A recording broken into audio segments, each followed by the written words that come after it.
आत्मीय परिजनों, आप सभी को भाव भरा प्रणाम। आज हम आप सबके सम्मुख परम पूज्य गुरुदेव पंडित श्री राम शर्मा आचार्य जी के महत्वपूर्ण युगधर्मी साहित्यों में से एक अति महत्वपूर्ण पुस्तक, जिसका नाम है गायत्री के पंच रत्न, इसको पढ़ने व समझने जा रहे हैं।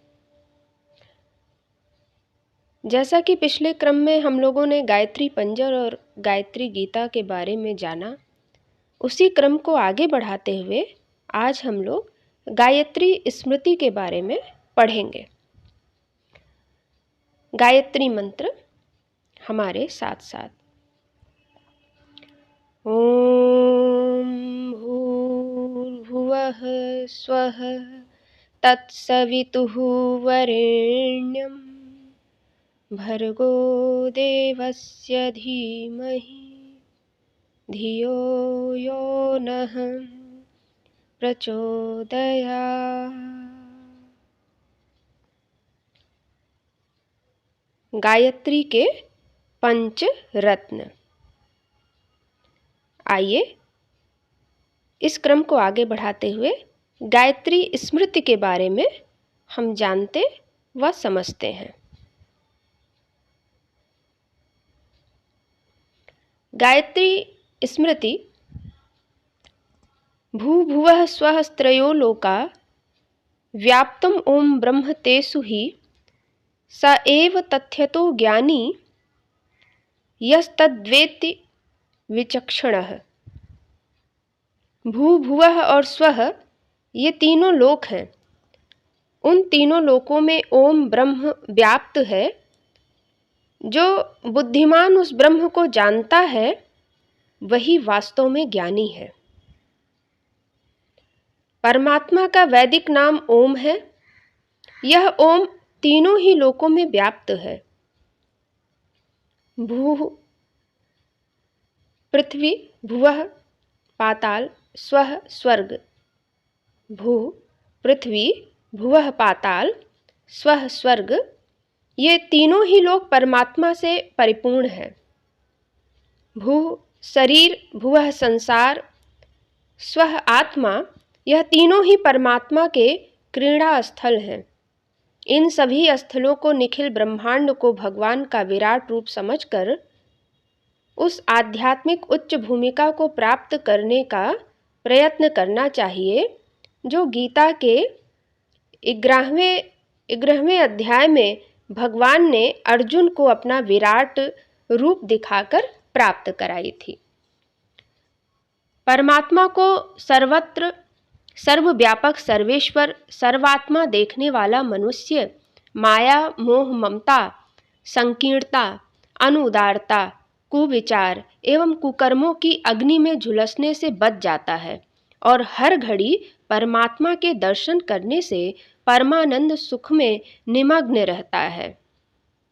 ओम भुवः स्वः का तत्व ज्ञान समझ लेने वाला ब्रह्म ज्ञानी एक प्रकार से जीवन मुक्त ही हो जाता है। तत्वज्ञास्तु विद्वांसो ब्राह्मणाः स्वतपोबलैः अंधकारं पाकुर्युः लोकार्ध ज्ञान संभवम्। तत्वदर्शी विद्वान ब्राह्मण अपने एकत्रित तप के द्वारा संसार से अज्ञान द्वारा उत्पन्न अंधकार को दूर करें। ब्राह्मण वे हैं जो तत्व को, वास्तविकता को, परिणाम को देखते हैं, जिन्होंने अपनी पढ़ाई को भाषा, साहित्य, शिल्पकला, विज्ञान आदि की पेट भरू शिक्षा तक ही सीमित न रखकर जीवन का उद्देश्य, आनंद और साफल्य प्राप्त करने की विद्या भी सीखी है। शिक्षित तो गली कूचों में मक्खी मच्छरों की तरह भरे पड़े हैं, पर जो विद्वान हैं वे ही ब्राह्मण हैं। भगवान ने जिन्हें तत्वदर्शी और विद्वान बनने की सुविधा एवं प्रेरणा दी है, उन ब्राह्मणों को अपनी जिम्मेदारी अनुभव करनी चाहिए, क्योंकि वे सबसे बड़े धनी हैं। ब्राह्मणत्व विश्व का सबसे बड़ा धन है। रत्नों का भंडार बढ़िया कीमती मजबूत तिजोरी में रखा जाता है। जो शरीर तपःपूत है, तपस्या की, संयम की, तितिक्षा की, त्याग की अग्नि में तपा तपा कर जिस तिजोरी को भली प्रकार से मजबूती से गढ़ा गया है, उसी में ब्राह्मणत्व रहेगा और ठहरेगा। जो असंयमी, भोगी, स्वार्थी, तपोविहीन है, वे शास्त्रों की तोता रटंत भले ही करते हों, पर उस बकवाद के अतिरिक्त अपने में ब्राह्मणत्व को भली प्रकार सुरक्षित एवं स्थिर रखने में समर्थ नहीं हो सकते। इसलिए ब्राह्मण को सद्ज्ञान के धनी को अपने को तपःपूत बनाना चाहिए। तप और ब्राह्मणत्व के सम्मिश्रण से ही सोना और सुगंध की उक्ति चरितार्थ होती है। ब्राह्मण को भूसुर कहा जाता है। भूसुर का अर्थ है पृथ्वी का देवता। देवता वह है जो दे। ब्राह्मण संसार का सर्वश्रेष्ठ धन का, सद्ज्ञान का धनपति होता है। वह देखता है कि जो धन उसके पास अटूट भंडारों में भरा हुआ है, उसी के अभाव के कारण सारी जनता दुख पा रही है। अज्ञान से, अविद्या से बढ़कर दुखों का कारण और कोई नहीं है। जैसे भूख से छटपटाते हुए, करुण क्रंदन करते हुए मनुष्य को देखकर सहृदय धनी व्यक्ति उन्हें कुछ दान दिए बिना नहीं रह सकते, उसी प्रकार अविद्या के अंधकार में भटकते हुए जन समूह को सच्चा ब्राह्मण अपनी सद्ज्ञान संपदा से लाभ पहुँचाता है। यह कर्तव्य आवश्यक एवं अनिवार्य है। यह ब्राह्मण की स्वाभाविक जिम्मेदारी है। गायत्री का प्रथम शब्द तत् ब्राह्मणत्व की इस महान जिम्मेदारी की ओर संकेत करता है। जिसकी आत्मा जितने अंशों में तत्वदर्शी, विद्वान और तपस्वी है, जिसकी आत्मा जितने अंशों में तत्वदर्शी, विद्वान और तपस्वी है, वह उतने ही अंश में ब्राह्मण है। यह ब्राह्मणत्व जिस वर्ण, कुल, वंश के मनुष्य में निवास करता है, उसी का यह कर्तव्य धर्म है कि अज्ञान से उत्पन्न अंधकार को दूर करने के लिए जो कुछ कर सकता हो, अवश्य करता रहे।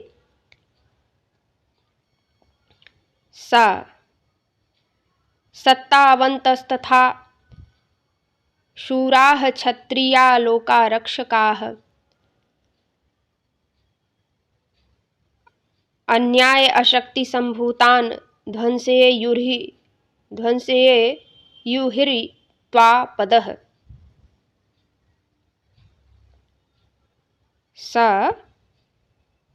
सत्तावन्तः तथा शूराः क्षत्रिया लोकारक्षकाः अन्याय अशक्ति संभूतान् ध्वंसयेयुरित्वापदः।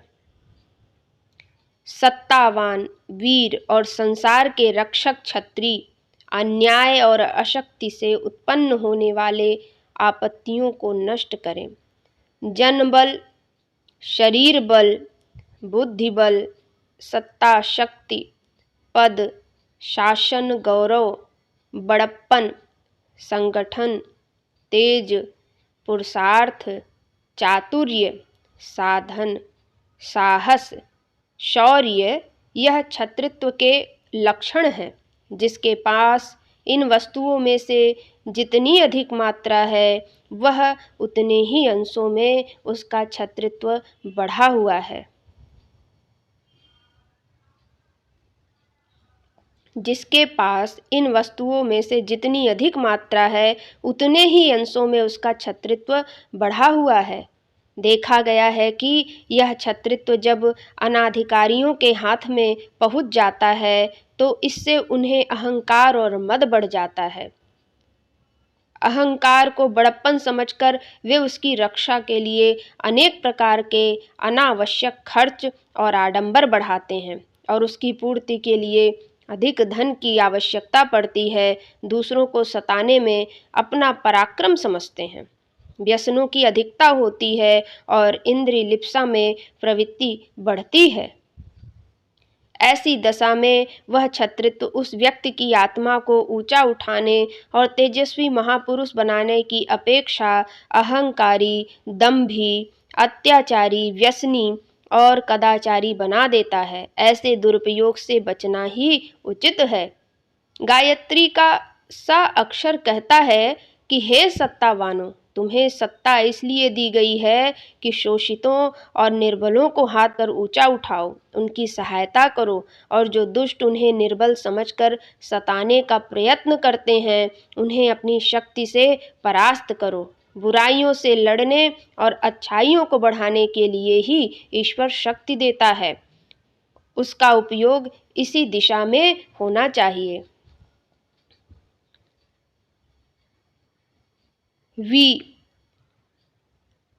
वित्त शक्त्या तु कर्तव्या उचिता भावपूर्तया न तु शक्त्या तया कार्यं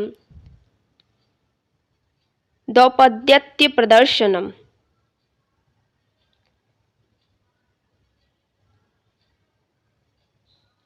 दौपद्यत्य प्रदर्शनम, धन की शक्ति द्वारा जो उचित अभावों की पूर्ति करनी चाहिए, उस शक्ति द्वारा घमंड और उद्दंडता का प्रदर्शन नहीं करना चाहिए। विद्या और सत्ता की भांति धन भी एक महत्वपूर्ण शक्ति है। इसका उपार्जन इसलिए आवश्यक है कि अपने तथा दूसरों के उचित अभावों की पूर्ति की जा सके। शरीर, मन, बुद्धि तथा आत्मा के विकास के लिए सांसारिक उत्तरदायित्वों की पूर्ति के लिए धन का उपयोग होना चाहिए और इसलिए उसे कमाया जाना चाहिए। पर कई व्यक्ति प्रचुर मात्रा में धन जमा करने में अपनी प्रतिष्ठा अनुभव करते हैं। अधिक धन का स्वामी होना उनकी दृष्टि में कोई बहुत बड़ी बात होती है। अधिक कीमती सामान का उपयोग करना, अधिक अपव्यय, अधिक भोग, अधिक विलास उन्हें जीवन की सफलता के चिन्ह मालूम पड़ते हैं। इसलिए जैसे भी बने धन कमाने की उनकी तृष्णा प्रबल रहती है। इसके लिए वे धर्म अधर्म का, उचित अनुचित का विचार करना भी छोड़ देते हैं। धन में इतनी तन्मयता होती है कि स्वास्थ्य, मनोरंजन, स्वाध्याय, आत्मोन्नति, लोक सेवा, ईश्वर आराधन आदि सभी उपयोगी दिशाओं से वे मुंह मोड़ लेते हैं। धनपतियों को एक प्रकार का नशा सा चढ़ा रहता है, जिससे उनकी सद्बुद्धि, दूरदर्शिता और सत असत परीक्षणी प्रज्ञा कुंठित हो जाती है। धनोपार्जन की यह दशा निंदनीय है। धन कमाना आवश्यक है इसलिए कि उससे हमारी वास्तविक आवश्यकताएं उचित सीमा तक पूरी हो सके। इसी दृष्टि से प्रयत्न और परिश्रम पूर्वक लोग धन कमावें। गायत्री का वी अक्षर वित्त, धन के संबंध में यही संकेत करता है।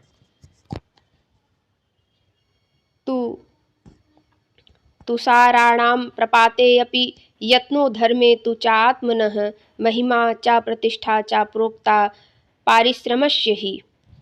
तुषारापात में भी प्रयत्न करना आत्मा का धर्म है। श्रम की महिमा और प्रतिष्ठा अपार है, ऐसा कहा गया है। मनुष्य जीवन में विपत्तियां, कठिनाइयां, विपरीत परिस्थितियां, हानियां और कष्ट की घड़ियां भी आती ही रहती हैं। जैसे रात और दिन समय के दो पहलू हैं, वैसे ही संपदा और विपदा, सुख और दुख भी जीवन रथ के दो पहिए हैं। दोनों के लिए मनुष्य को धैर्य पूर्वक तैयार रहना चाहिए। न विपत्ति में छाती पीटे, न संपत्ति में इतरा कर तिरछा चले। कठिन समय में मनुष्य के चार साथी हैं। पहला विवेक, दूसरा धैर्य, तीसरा साहस और चौथा प्रयत्न। इन चारों को मजबूती से पकड़े रहने पर बुरे दिन धीरे धीरे निकल जाते हैं और जाते समय अनेक अनुभवों, गुणों, योग्यताओं तथा शक्तियों का उपहार दे जाते हैं। चाकू पत्थर पर घिसे जाने पर तेज होता है, सोना अग्नि में पड़कर खरा सिद्ध होता है। मनुष्य कठिनाइयों में पड़कर इतनी शिक्षा प्राप्त करता है कि जितनी कि 10 गुरु मिलकर भी नहीं सिखा सकते। इसलिए कष्ट से डरना नहीं चाहिए, वरन उपर्युक्त 4 साधनों द्वारा संघर्ष करके उसे परास्त करना चाहिए। परिश्रम, प्रयत्न, कर्तव्य ये मनुष्य के गौरव और वैभव को बढ़ाने वाले हैं। आलसी, भाग्यवादी, कर्महीन, संघर्ष से डरने वाले अव्यवहारिक मनुष्य प्रायः सदा ही असफल होते रहते हैं। जो कठिनाइयों पर विजयी होना और आनंदमय जीवन का रसास्वादन करना चाहते हैं, उन्हें गायत्री मंत्र का तू अक्षर उपदेश करता है कि प्रयत्न करो, परिश्रम करो, कर्तव्य पथ पर बहादुरी से डटे रहो, क्योंकि पुरुषार्थी की महिमा अपार है। पुरुष कहने का अधिकारी वही है जो पुरुषार्थी है। वि श्रेष्ठ नारीं विना को अन्यो निर्माता मनुसंततेः महत्वं रचनाशक्तेः स्वास्याः नार्या ही ज्ञायताम्। नारी के बिना मनुष्य को बनाने वाला दूसरा और कौन है? अर्थात मनुष्य की निर्मात्री नारी को अपनी रचना शक्ति का महत्व समझना चाहिए। जन समाज दो भागों में बटा हुआ है, पहला नर, दूसरा नारी। नर की उन्नति, सुविधा एवं सुरक्षा के लिए काफ़ी प्रयत्न किया जाता है, परंतु नारी हर क्षेत्र में पिछड़ी हुई है। फलस्वरूप हमारा आधा संसार, आधा परिवार, आधा जीवन पिछड़ा हुआ रह जाता है। जिस रथ का एक पहिया बड़ा, एक छोटा हो, जिस हल में एक बैल बड़ा, दूसरा बहुत छोटा जुता हो, उसके द्वारा संतोषजनक कार्य नहीं हो सकता। हमारा देश, हमारा समाज, समुदाय तब तक सच्चे अर्थों में विकसित नहीं कहा जा सकता जब तक कि नारी को भी नर के समान ही अपनी क्रियाशीलता एवं प्रतिभा प्रकट करने का अवसर प्राप्त न हो। नारी से ही नर उत्पन्न होता है। बालक की आदि गुरु उसकी माता ही होती है। पिता के वीर्य की एक बूंद निमित्त ही होती है। बाकी बालक के सब अंग प्रत्यंग माता के रक्त से ही बनते हैं। उस रक्त में जैसी स्थिरता, प्रतिभा, विचारधारा होगी, उसी के अनुसार बालक का शरीर, मस्तिष्क और स्वभाव बनेगा। नारियां यदि अस्वस्थ, अशिक्षित, अविकसित, कूपमंडूक और पिछड़ी हुई रहेंगी तो उनके द्वारा उत्पन्न हुए बालक भी इन्हीं दोषों से युक्त होंगे। ऊसर खेत में अच्छी फसल पैदा नहीं हो सकती। अच्छे फलों का बाग लगाना हो तो अच्छी भूमि की आवश्यकता होगी। गायत्री का वह अक्षर कहता है कि यदि मनुष्य जाति अपनी उन्नति चाहता है तो उसे पहले नारी को शारीरिक, बौद्धिक, सामाजिक, आर्थिक क्षेत्रों में प्रतिभावान, सुविकसित बनाना चाहिए। तभी नर समुदाय में प्रबलता, सूक्ष्मता, समृद्धि, सद्बुद्धि, सद्गुण और महानता के संस्कारों का विकास हो सकता है। नारी को पिछड़ी हुई रखना अपने पैरों में आप कुल्हाड़ी मारना है।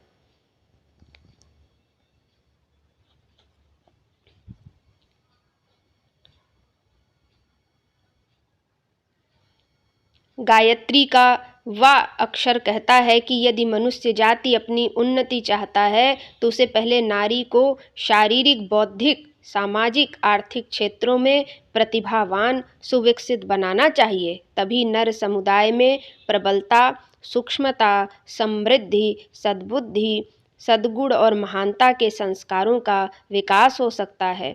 नारी को पिछड़ी हुई रखना अपने पैरों में आप कुल्हाड़ी मारना है।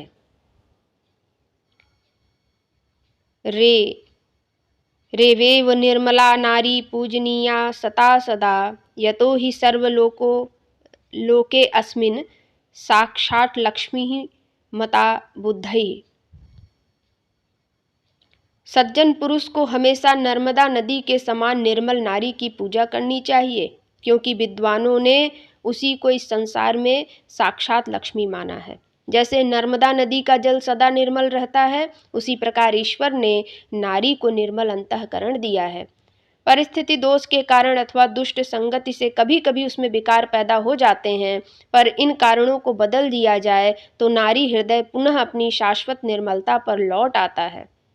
स्फटिक मणि को रंगीन मकान में रखा जाए या उसके निकट कोई रंगीन पदार्थ रख दिया जाए तो वह मणि भी रंगीन छाया के कारण रंगीन दिखाई पड़ने लगती है, परंतु पीछे जब उन कारणों को हटा दिया जाए तो वह शुद्ध, निर्मल, शुभ्र मणि ही दिखाई पड़ती है। इसी प्रकार नारी जब बुरी परिस्थितियों में फंसी हो तब बुराई दिखाई देती है। उस परिस्थिति का अंत होते ही वह निर्मल एवं निर्दोष हो जाती है। वैधव्य, किसी की मृत्यु की घटना आदि दुर्घटनाएं घटित होने पर उसे नव आगंतुक वधू के भाग्य का दोष बताना नितांत अनुचित है। ऐसी घटनाएं होतव्यता के अनुसार होती है। नारी तो लक्ष्मी का अवतार होने से सदा ही कल्याणकारिणी और मंगलमयी है। गायत्री का अक्षर रे नारी सम्मान की अभिवृद्धि चाहता है ताकि लोगों को मंगलमय वरदान प्राप्त हो। अर्ड्य न्यसन्ते ये नराः पादान प्रकृत्या आज्ञानुसारतः स्वस्थाः सन्तस्तु ते नूनं रोगमुक्ता भवन्ति ही। जो मनुष्य प्रकृति की आज्ञा अनुसार पैरों को रखते हैं अर्थात प्रकृति की आज्ञा अनुसार चलते हैं, वे मनुष्य स्वस्थ होते हुए भी निश्चय ही रोगों से मुक्त हो जाते हैं। स्वास्थ्य को ठीक रखने और बढ़ाने का राजमार्ग प्रकृति के आदेशानुसार चलना, प्राकृतिक आहार विहार अपनाना, प्राकृतिक जीवन व्यतीत करना, अप्राकृतिक अस्वाभाविक बनावटी आडंबर और विलासिता से भरा हुआ जीवन बिताने से बीमार बनते हैं और अल्पायु में काल के ग्रास बन जाते हैं। पहला, भूख लगने पर खूब चबाकर प्रसन्न चित्त से थोड़ा पेट खाली रखकर भोजन करना। दूसरा, फल, शाक, दूध, दही, छिलके समेत अन्न और दालें जैसे ताजे सात्विक आहार लेना। तीसरा, नशीली चीज़ें, मिर्च मसाले, चाट पकवान, मिठाइयाँ, मांस आदि अभक्षों से बचना। चौथा, सामर्थ्य के अनुकूल श्रम एवं व्यायाम करना। पांचवा, शरीर, वस्त्र, मकान और प्रयोजनीय सामान की भली प्रकार सफाई रखना। छठवां, रात को जल्दी सोना और प्रातः जल्दी उठना। सातवां, मनोरंजन, देशाटन, निर्दोष विनोद के लिए पर्याप्त अवसर प्राप्त करते रहना। आठवां, कामुकता, चटोरेपन, अन्याय, बेईमानी, ईर्ष्या, द्वेष, चिंता, क्रोध, पाप आदि के कुविचारों से मन को हटाकर सदा प्रसन्नता और सात्विकता के सद्विचारों में रमण करना। नौवां, स्वच्छ जलवायु का सेवन। 10वां, उपवास, एनेमा, फलाहार, जल, मिट्टी आदि प्राकृतिक उपचारों से रोग मुक्ति का उपाय करना। ये 10 नियम ऐसे हैं जिन्हें अपनाकर प्राकृतिक जीवन बिताने से खोए हुए स्वास्थ्य को पुनः प्राप्त करना और प्राप्त स्वास्थ्य को सुरक्षित एवं उन्नत बनाना बिल्कुल सरल है। गायत्री का अर्ड्य अक्षर यही उपदेश देता है। गायत्री का वरेण्यम शब्द का अर्ड्य अक्षर यही उपदेश करता है। भर्गो शब्द के भा अक्षर की व्याख्या। भवो उद्विग्न मना नैव हृदुद्वेगं परित्यज्य कुरु सर्व व्यवस्थासु शांतम संतुलितम मनः। मानसिक उत्तेजना को छोड़ दो, सभी आवश्यकताओं में मन को शांत और संतुलित रखो। शरीर में उष्णता की मात्रा अधिक बढ़ जाना ज्वर कहलाता है और ज्वर अनेक दुष्परिणामों को पैदा कर सकता है। वैसे ही उद्वेग, आवेश, उत्तेजना, मद, आतुरता आदि लक्षण मानसिक ज्वर के हैं। आवेश का अंधड़ तूफान जिस समय मन में आता है उस समय ज्ञान विवेक सबका लोप हो जाता है और उस सन्निपात से ग्रस्त व्यक्ति अंड-बंड बातें करता है, न करने लायक अस्त व्यस्त क्रियाएं करता है। वह स्थिति मानव जीवन में सर्वथा अवांछनीय है। विपत्ति पड़ने पर लोग चिंता, शोक, निराशा, भय, घबराहट, क्रोध, कायरता आदि विषादात्मक आवेश से ग्रस्त हो जाते हैं और संपत्ति बढ़ने पर अहंकार, मद, मत्सर, अतिहर्ष, अमर्यादा, नास्तिकता, अतिभोग, ईर्ष्या, द्वेष आदि विध्वंसक उत्तेजना में फंस जाते हैं। कई बार लोभ और भोग का आकर्षण उन्हें इतना लुभा लेता है कि वे आंखें रहते हुए भी अंधे हो जाते हैं। इन तीनों स्थितियों में मनुष्य का होश हवास दुरुस्त नहीं रहता। देखने में वह स्वस्थ और भला चंगा दिखता है, पर वस्तुतः उसकी आंतरिक स्थिति पागलों, बालकों, रोगियों तथा उन्मत्तों जैसी हो जाती है। ऐसी स्थिति मनुष्य के लिए विपत्ति, त्रास, अनिष्ट और अनर्थ के अतिरिक्त और कुछ उत्पन्न नहीं कर सकती। इसलिए गायत्री के भर्गों के भा शब्द का संदेश है कि आवेशों और उत्तेजनाओं से बचो, दूरदर्शिता, विवेक, शांति और स्थिरता से काम लो। बदली की छाया की तरह रोज घटित होती रहने वाली रंग बिरंगी घटनाओं से अपनी आंतरिक शांति को नष्ट न होने दो। मस्तिष्क को स्वस्थ रखो, चित्त को शांत रहने दो।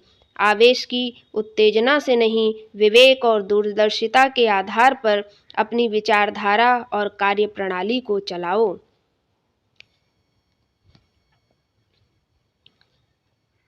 भर्गो के गायत्री मंत्र में निहित भर्गो शब्द के गो अक्षर शब्द की व्याख्या। गो, गोप्याः स्वीया मनोवृत्त नार सहिष्णु नरो भवेत स्थित मन्यस्य च वीक्ष्य तद अनुरूपताम चरेत। अपने मनोभावों को नहीं छिपाना चाहिए। मनुष्य को असहिष्णु नहीं होना चाहिए। दूसरों की स्थिति को देखकर उसके अनुसार आचरण करें। अपने मनोभाव और मनोवृत्ति को छिपाना छल, कपट और पाप है। जैसे भीतर है वैसे ही बाहर प्रकट कर दिया जाए तो वह पाप निवृत्ति का सबसे बड़ा राजमार्ग है। कोई व्यक्ति यदि अधिक रहस्यवादी हो, अधिक आपराधिक कार्य करता हो, तो भी वह अपने कुछ ऐसे आत्मीय विश्वासी जनों से संपर्क अवश्य रखना चाहता है जिनके आगे अपने सब रहस्य प्रकट करके मन हल्का कर लिया करे। ऐसे आत्मीय मित्र और गुरुजन हर मनुष्य को नियुक्त कर लेने चाहिए। प्रत्येक मनुष्य के दृष्टिकोण, विचार, अनुभव, अभ्यास, ज्ञान, स्वार्थ, रुचि एवं संस्कार भिन्न भिन्न होते हैं। इसलिए सबका सोचना एक प्रकार का नहीं हो सकता। इस तथ्य को समझाते हुए दूसरों के प्रति सहिष्णुता होनी चाहिए। अपने से किसी भी अंश में मतभेद रखने वाले को मूर्ख, अज्ञानी, दुराचारी या विरोधी मान लेना उचित नहीं। ऐसी असहिष्णुता झगड़ों की जड़ है। एक दूसरे के दृष्टिकोण के अंतर को समझाते हुए यथासंभव समझौते का मार्ग निकालना चाहिए। फिर भी जो मतभेद रह जाए उसे पीछे धीरे धीरे सुलझाते रहने के लिए छोड़ देना चाहिए। संसार में सभी प्रकृति के मनुष्य हैं। मूर्ख, विद्वान, रोगी, स्वस्थ, पापी, पुण्यात्मा, पाखंडी, कायर, वीर, कटुवादी, नम्र, चोर, ईमानदार, निंदनीय, आदरास्पद, स्वधर्मी, विधर्मी, दयापात्र, दंडनीय, शुष्क, सरस, भोगी, त्यागी आदि परस्पर विरोधी स्थितियों के मनुष्य भरे पड़े हैं। उनकी स्थिति को देखकर तदनुसार उनसे भाषण, व्यवहार, सहयोग करें। उनकी स्थिति के आधार पर ही उनके लिए शक्य सलाह दें। सबसे एक समान व्यवहार नहीं हो सकता और न सब एक मार्ग पर चल सकते हैं। यह सब बातें भर्गो शब्द के गो अक्षर से हमें सीखने को मिलता है। देवस्व शब्द के दे अक्षर की व्याख्या। देयानि स्ववशे पुंसा स्व इंद्रियाणखिलानि वै असंयतानि इंद्रियाणेतानि स्वामिनम्। मनुष्य को अपनी संपूर्ण इंद्रियां अपने वश में करना चाहिए। ये असंयत इंद्रियां स्वामी को खाती हैं। इंद्रियां आत्मा के औजार हैं, घोड़े हैं, सेवक हैं।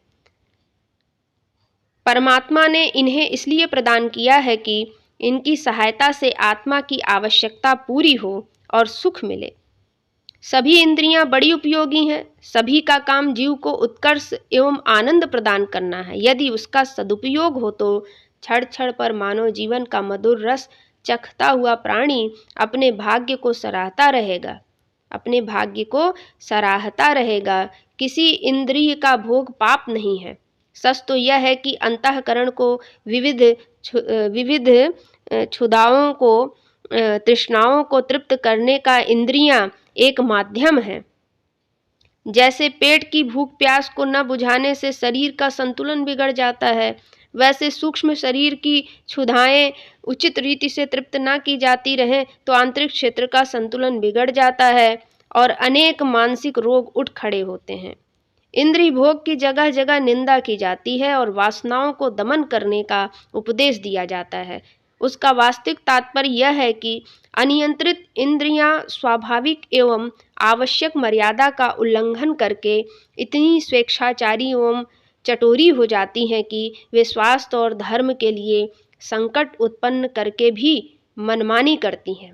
आजकल अधिकांश मनुष्य इसी प्रकार के इंद्रिय गुलाम हैं और अपनी वासना पर काबू नहीं रख सकते। बेकाबू ही वासना अपने स्वामी को खा जाती है।